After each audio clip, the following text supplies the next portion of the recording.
तो हेलो दोस्तों, तो कैसे हैं आप सभी। आज हम लेके आ गए हैं आपके लिए ब्लैक क्लोवर का एक और न्यू एपिसोड। तो चलिए शुरू करते हैं। एपिसोड की शुरुआत में हम देखते हैं कि सिस्टर लिली का बनाया हुआ खाना खाकर सब लोग खुश हो जाते हैं और सलीम सिस्टर लिली की तारीफ करने लगता है। तब क्लाउस सोचता है, मुझे यकीन नहीं हो रहा कि एक नोवेल एक छोटे से विलेज में मामूली सा खाना खा रहा है। और फादर रोते हुए कहते हैं, ये खाना यूनो और आस्था की पेमेंट की वजह से है, जिनकी वजह से हम यहाँ के बच्चों को रोज खाना खिला पा रहे हैं। तब नैश कहता है, मेरे पास एक आइडिया है, प्लीज अगली बार ब्रेड की जगह कुछ और खरीदना। तब सलीम कहता है, अपनी फर्स्ट पेमेंट को अपने घर भेजना कितनी कमाल की बात है। तब यूनो कहता है, ये कौन सी बड़ी बात है। तब सिस्टर लिली कहती है, ये बहुत बड़ी बात है, जो मनी तुमने भेजी है इससे हमारी बहुत ज्यादा मदद हुई है। और तब सभी बच्चे यूनो को थैंक यू कहने लगते हैं। तब यूनो कहता है, तो फिर आस्था ने भी कुछ भेजा है। तो यूनो के कान में वो बताती है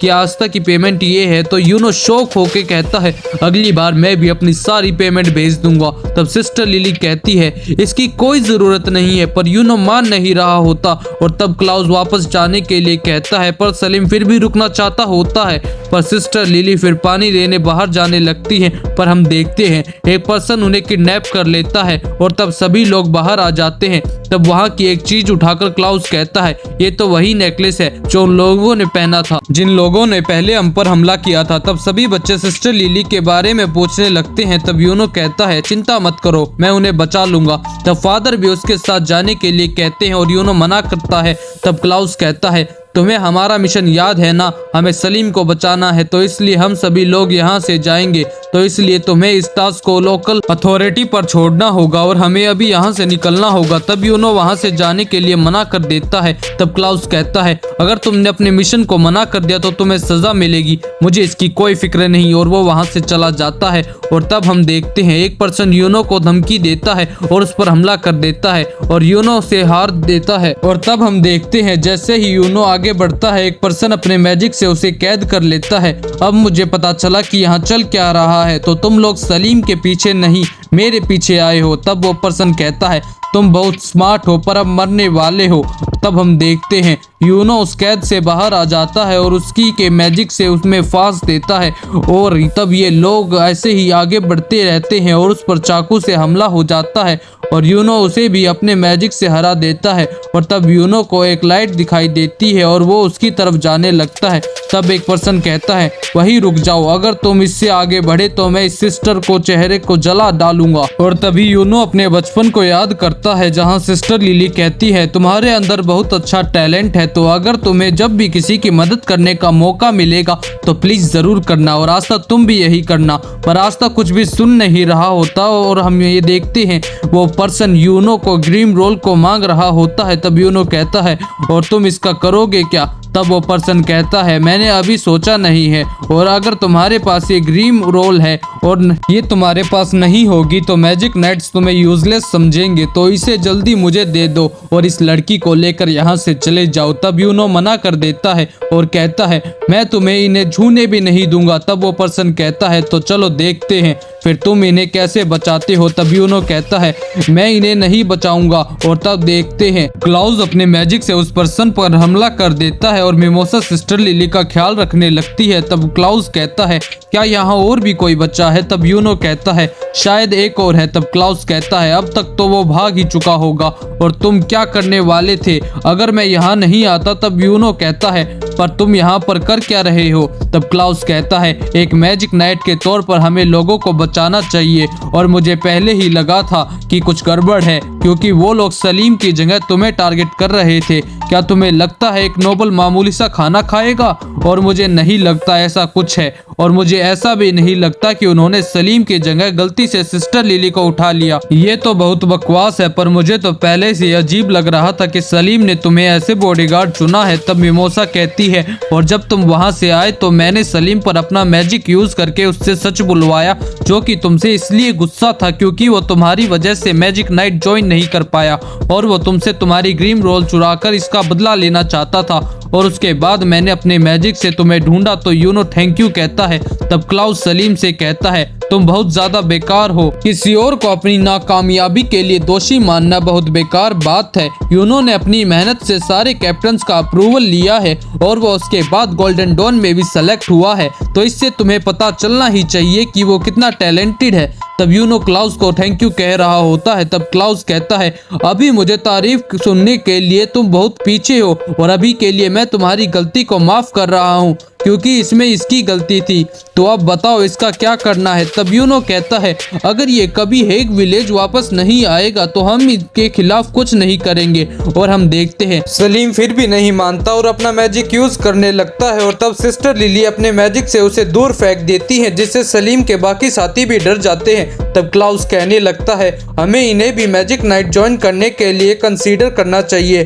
तब क्लाउस कहता है, तो बताओ वो पांचवा बंदा कहाँ गया। और यहाँ हम देखते हैं विज़र्ड किंग ने उसे पकड़कर उसका रूप लिया होता है और तब वो कहते हैं, आज तो मजा आ गया, मैं तो खुद जाने वाला था अगर चीज बिगड़ जाती, पर विलियम के न्यू रिक्रूट्स बहुत इंप्रेसिव हैं। और तब मार्कस खतरनाक तरीके से विज़र्ड किंग को डांटने लगता है और उन्हें वापस आने के लिए कहता है। और यहाँ सभी लोग सिस्टर लिली को देखकर खुश हो जाते हैं और तब वो लोग खाना खाने लगते हैं। और यहाँ हम देखते हैं उन तीनों को भी विज़र्ड किंग की तरफ से एक स्टार मिलता है। तब क्लाउस कहता है, पर हमने तो ऐसा कोई काम नहीं किया। तब कैप्टन विलियम कहते हैं, सलीम को यहाँ लाने के बाद उसने कैपिटल को सब कुछ बता दिया, जिसकी वजह से उसके फादर के सारे गलत काम पकड़े गए और उन सभी का क्रेडिट तुम्हें मिला है। तब क्लाउस कहता है कि आपको पता था कि इस मिशन में ऐसा भी हो सकता है। तब कैप्टन विलियम कहते हैं, कोई भी बुरा काम क्लोवर किंगडम में इग्नोर नहीं किया जाता, उन्हें उसकी सजा जरूर मिलती है। और मैं देखने चाहता था कि तुम लोग फ्यूचर में क्या क्या करोगे और सोचते हैं। मुझे उम्मीद है यूनो तुम कुछ कमाल करके दिखाओगे। तब क्लाउस कहता है, अच्छी बात है कि हम एक स्टार मिला है और यूनो तुम अगली बार अकेले कहीं नहीं जाओगे। और हम देखते हैं पर यूनो उसे कैजुअल लेता है और यूनो फिर भी उसकी बात नहीं सुन रहा होता। और यहाँ हम देखते हैं यूनो को स्टार मिलने की वजह से आस्था भी कॉम्पिटिटिव हो जाता है और कहता है, मुझे तो लगा था हम उनके पास पहुंच रहे हैं। तो नोबल कहती है, क्या तुम पागल हो। तभी आस्था कहता है, यहाँ बस 101 स्टार की बात है, हम उन्हें जल्दी ही पकड़ लेंगे, यूनो मैं आ रहा हूँ। और तब यहाँ मार्कस विज़र्ड किंग को एक प्रॉब्लम के बारे में बताने आता है। तब विज़र्ड किंग कहते हैं, चिंता मत करो, मुझे पता है ये मिशन किसे देना है। और यहाँ हम देखते हैं क्लोवर किंगडम में एक जगह अर्थक्वेक आ जाता है, जिससे एक बिल्डिंग नीचे गिर जाती है। और यहाँ हम देखते हैं लॉक मैग्ना से लड़ने के लिए कह रहा होता है और आस्था अपनी एक्सरसाइज कर रहा होता है और वो सभी लोग मिलकर उसे बर्ड का नाम रख रहे होते हैं। और तब लक उसका नाम नैरो रखता है। और तब हम देखते हैं कैप्टन यामी वहां आ जाते हैं। तब सभी लोग पूछते हैं, क्या कोई मिशन आया है। तब कैप्टन यामी कहते हैं, मुझे कैसल इसलिए बुलाया गया था क्योंकि हमें एक डंजन मिली है। तब सभी लोग ये सुनकर एक्साइटेड हो जाते हैं। तब आस्था कहता है, ये डंजन क्या है, तुम्हें ये भी नहीं पता है। तो थोड़ा ध्यान से सुनो, डंजन वो पुरानी कब्रें होती हैं जहाँ पुराने जमाने की चीजें मिलती हैं और कई बार एंशिएंट पावरफुल मैजिक मिलते हैं और यहाँ फिर मैजिकल आइटम मिलते हैं। और कहते हैं पर वहाँ पर खतरा भी बहुत है, इसलिए इन्हें बचाने के लिए वहाँ पर सिक्योरिटी भी बहुत ज्यादा होती है। तो नोबल कहती है, इसका मतलब कैप्टन यामी को इसलिए बुलाया गया था ताकि वो उसे इन्वेस्टिगेट करे। तब यामी कहते हैं, और इसमें एक और खतरा है क्योंकि ये डंजन एनिमी किंगडम के बॉर्डर पर मिलता है, जिस किंगडम का नाम है डायमंड किंगडम, तो इसलिए हमें उन्हें भी यहाँ से कुछ लेकर जाने से रोकना होगा। तब आस्था कहता है, प्लीज मुझे भी वहां पर भेज दीजिए, क्या पता मुझे भी वहां पर कोई मैजिकल पावर मिल जाए।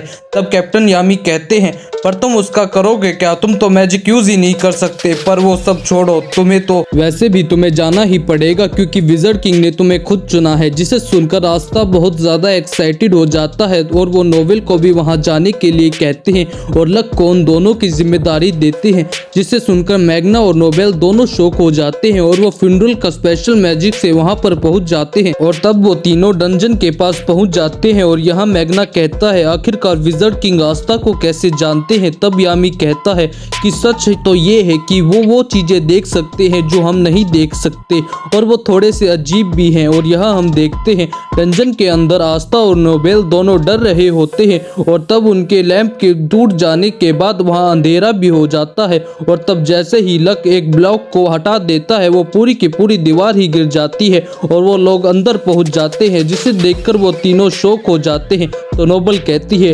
आखिरकार यहाँ चल क्या रहा है। तो लक कहता है मैं सेंस कर सकता हूँ कि यहाँ पर बहुत ज्यादा मैजिकल पावर है और वो बाहर से भी बहुत ज्यादा है। तो नोबल कहती है मुझे नहीं लगता, मैं कभी ऐसी जगह पर नहीं आई हूँ। तो आस्था कहता है आखिरकार तुम्हें ये कैसे पता चल रहा है। तो नोबल कहती है लगता है तुम्हारे पास कोई मैजिकल पावर नहीं होने की वजह से तुम कुछ भी महसूस नहीं कर सकते। तब आस्था रोते रोते कहता है मैं भी मोना को महसूस करना चाहता हूँ, ये तो बहुत गलत बात है, आखिरकार मेरे साथ ही ऐसा क्यों होता है। तभी गलती से आस्था एक ट्रैप को एक्टिवेट कर देता है और हम देखते हैं आस्था अपनी तलवार से उसे काट देता है। और तब हम देखते हैं लक मजे मजे में बहुत सारे ट्रैप्स को एक्टिवेट कर रहा होता है और आस्था उन सभी ट्रैप्स को अपनी तलवार से काट रहा होता है।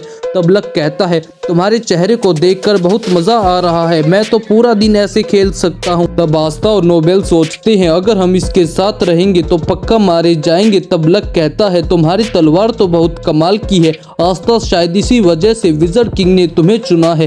तो जल्दी से अपने आप को तैयार करो ताकि मैं तुम्हारे साथ लड़ सकूं। और तब लक अपने पावर से अपने आसपास के मैजिक को एक्सेलरेट करने लगता है और सोचता है मुझे पता था कि यहाँ पर हमारे अलावा भी कोई है और लगता है ये बहुत ज्यादा स्ट्रॉन्ग है। और तब लक उन दोनों को छोड़कर वहां से चला जाता है। तब नोबेल कहती है ये पागल सोच क्या रहा है, आखिरकार मैं यहाँ कैसे फंस गई। और तब लक कहता है ये लोग तो बहुत ज्यादा करीब है, इनके साथ लड़ने में बहुत ज्यादा मजा आएगा, काश मुझे एक अच्छी फाइट मिल जाए। और तब आस्था कहता है तुम चिंता मत करो, ये डेंजर तो हमारे लिए बच्चों का खेल है क्योंकि मैं विज़र्ड किंग बनने वाला हूँ और तुम देखना यूनो भी पीछे नहीं रहेगा। और तब नोवेल यूनो के बारे में पूछती है और तब वो यूनो के बारे में बताने लगता है और कहता है चाहे वो जितना मर्जी कमाल का हो पर मैं उसे हरा दूंगा। तब नोवेल सोचती है अब हम दोनों अकेले हैं, अब पता नहीं आगे क्या होगा। पर आस्था की हरकतों को देखकर वो इरिटेट होकर आगे जाने लगती है और तभी एक ट्रैप नोबेल को पकड़ लेता है और हम देखते हैं एक फ्लावर उसे खाने वाला होता है। पर आस्था नोबेल को छुड़ा लेता है और वहां से भागने के लिए कहता है पर वो फ्लावर दोनों को पकड़ लेता है और हम देखते हैं उस फ्लावर के पेट में एसिड होता है। और तब हम देखते हैं उन्हें कोई बचा लेता है और यहाँ कैप्टन यामी कहते हैं मैं तो उन्हें बताना ही भूल गया कि गोल्डन डॉन के भी कुछ लोग उनका साथ देंगे और मुझे नहीं पता कि वो लोग कैसे रिएक्ट करेंगे। और यहाँ हम देखते हैं यूनो वहां आ जाता है और कहता है अब मैंने तुम्हारा कर्ज उतार दिया है आस्था। और इसी के साथ ये एपिसोड खत्म हो जाता है। तो दोस्तों आपको ये एपिसोड अच्छा लगा हो तो वीडियो को लाइक कर दो, चैनल को सब्सक्राइब कर दो और कमेंट में नेक्स्ट पार्ट लिख दो।